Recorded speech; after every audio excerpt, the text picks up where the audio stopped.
नमस्कार बंधुगण। आज आमे स्वतंत्र ओडिशा लाइव चैनल तरफ भद्रक जिलार एक समस्या गुरुत्वपूर्ण समस्या उपरे आमे आलोकपात करने को जाउछु बंधुगण। ए समस्या हेउछि जे एथर शोष सब बेले पानी पाखक जाए, एथर पानी जीव शोष पाखक। आपण माने बुझुथबे चिराचरित प्रथा अनुसार जहाँ को शोष लगे से पानी पीवा पाई जाए, नदी हेउ नाल हो नलकूप हेउ किंबा पानी ट्याप हेउ सेठारे निजर तृषा मेंटाइया पाई शोष जाए पानी पाखक। किंतु एथर खोद भद्रक जिलापाल दिलीप राउतराय कहिसंती तापरि तिहिड़ी पंचायत समिति जनशुणाणी बैठक रे जे एथर पानी जीव शोष पाखक।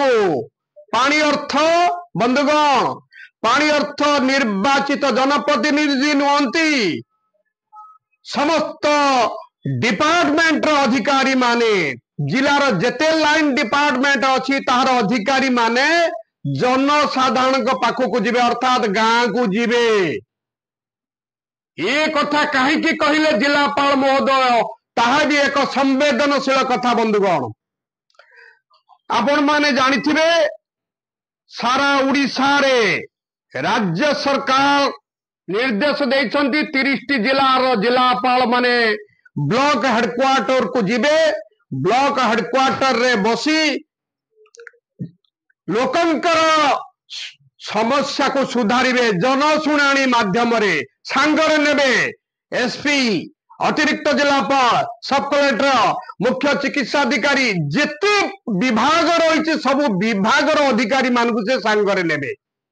ता मध्य हेउछि किंतु हेउछि कोन सारा भद्रक जिलार 7टी ब्लॉक रे वर्तमान 2868 अभियोग पड़िकी रही, समस्या पड़िकी रही, ताहा सुधुरु नाही।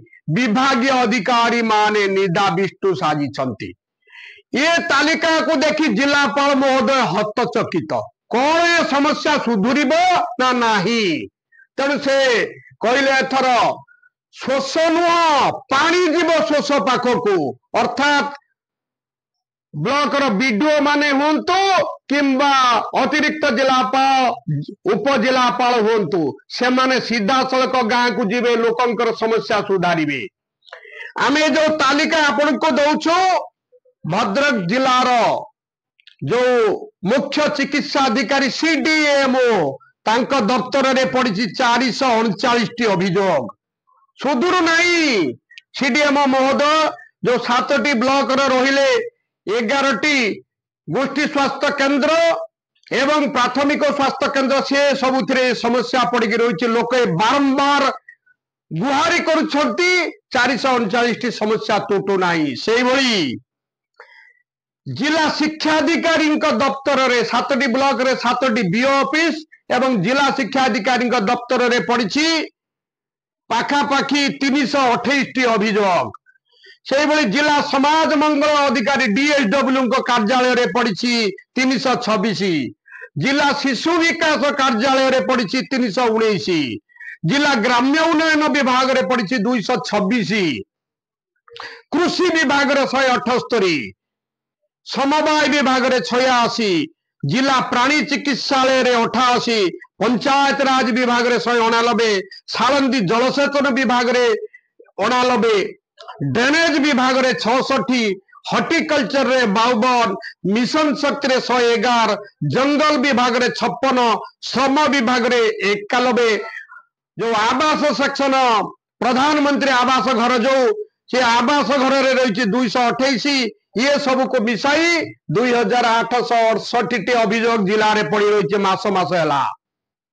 आम एक कहूँ जिलापाल तागिद कर डिसेम्बर 15 ये वर्ष शेष हे 2025 वर्ष शेष पूर्वर डिसेम्बर 15 रे से जिलापाल नेबे रिव्यू। से रिव्यू बेले ये जो 2868 अभियोग से 2000 समाधान कर बाकी 868 कथा मु बुझीबी जेमिति हो 2000 समस्या को तुटाओ तापरे से नहले समस्त एक्शन ने जिलापाल बंधुगण आम ए समस्या कथा कहूँ तेबे ये जदि समस्यार समाधान न ताले जिलापाल जनशुणाणी शिविर को आउ लोक कई जीवेनी अवश्य आगुरी 200-250 अभियोग प्रति जनशुणाणी शिविर को आसुला एवं धीरे धीरे कमिकी 120 भितर सीमित हेलेनी किंतु समस्यार जो दरखास्त जाउची ता तो समाधान हेउनी लोकंक भितरे या चिंता पड़ी जाइछि जेमिति हेउ डिसेंबर 15 रे कौन समाधान करुछंती अधिकारी माने ता जिलापाल तागिद करिसंती देखा जाऊ। धन्यवाद बंधुगण।